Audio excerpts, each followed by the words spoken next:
Hi, my name is Andres Gonzalez and I'm the commander for Team ASAC. Our mission is called Mission Space. What we're planning to do is to go to Ganymede, a moon of Jupiter, and see if the planet is hospitable for life. We're going to test for air quality, pH levels, and the ice on the planet's surface to see if there is water under the surface. We're going to drill through it. Today I'm going to talk about Team ASAC and its mission to Ganymede. Our mission is to go from Earth to Ganymede, orbit it a few times, that way we can study it and then come back. Ganymede is one of the 3 moons of Jupiter. Now, why would we study a moon that's 1.5 years away from us? Well, the reason is because Ganymede has an atmosphere full of oxygen, so that's the second, and under its surface it has water. At least that's what we suspect at the moment, so it makes it an option. Now, because it's 1.5 years away, that means 3 years in total.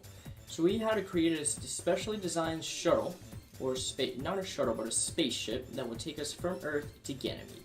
That would last 3 years. Well, to design it, we had to take a few factors in, and most of it is how long are we going to run our engines, and how much fuel do we need? Well, we already need a lot of fuel to get out of the atmosphere of Earth, but luckily we're going to put the fuel tanks on a separate rocket that's going to take our shuttle up there. And once it's up there, it detaches like the space shuttle, and then our space shuttle has its own rockets that will propel us all the way to Ganymede. Now, that's a few of the factors.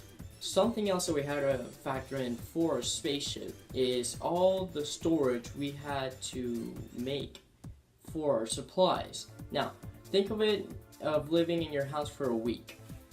Look now at all the things you need to just live in that week. You need the water for your bathroom, you need the water to drink, you need your food to eat, and other few things that you need just to live in your house.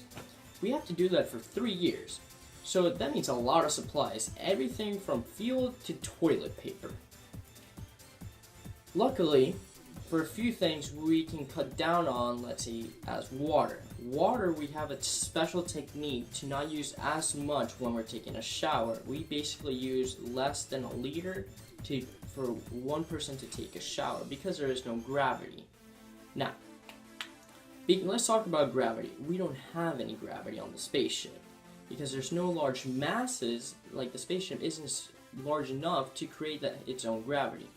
Now, that is going to create a problem because as I stand here right now on the surface of Earth, my muscles are working to keep me up. My muscles will not have to do anything while I'm in space. So that means I'm going to have to do 4 hours of exercise every day to keep my heart as it is for me to come back to Earth and still be strong enough to pump my blood throughout my body. So what we're going to do is exercise a lot. And second thing is we're going to use a technique of spinning our ship around, creating a centrifugal force to keep us on the surface of the floor of our spaceship. That's a few things that we have to take in account for our ship. Ganymede is an ice-covered planet. Underneath the surface, there may be a large body of fresh water. According to scientists now, and information that there is currently, there very well may be a large body of water underneath it. So what we're gonna do is our robot is gonna drill through the surface and test the water levels for pH, life, anything really that can lead to us potentially inhabiting a moon of Jupiter, Ganymede.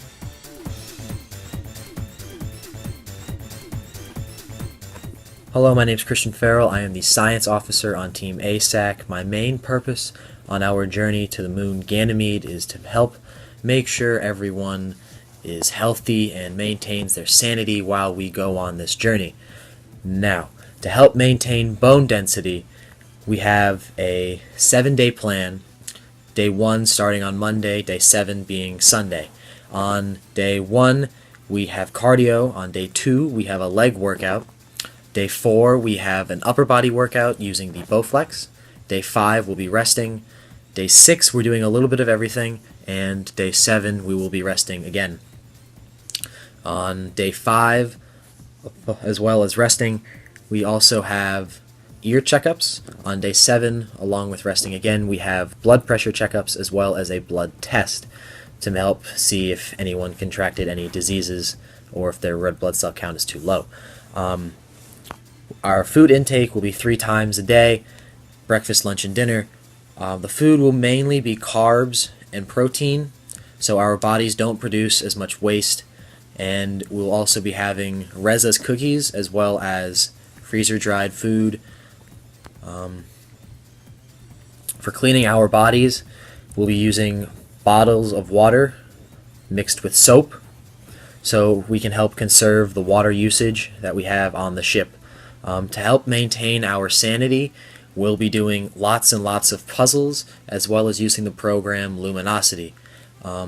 Along with using the puzzles and Luminosity, we will have a PlayStation and an Xbox on the ship so we can play lots and lots of FIFA. This is Jill Schronen, and I am the robot engineer of Team ASAC.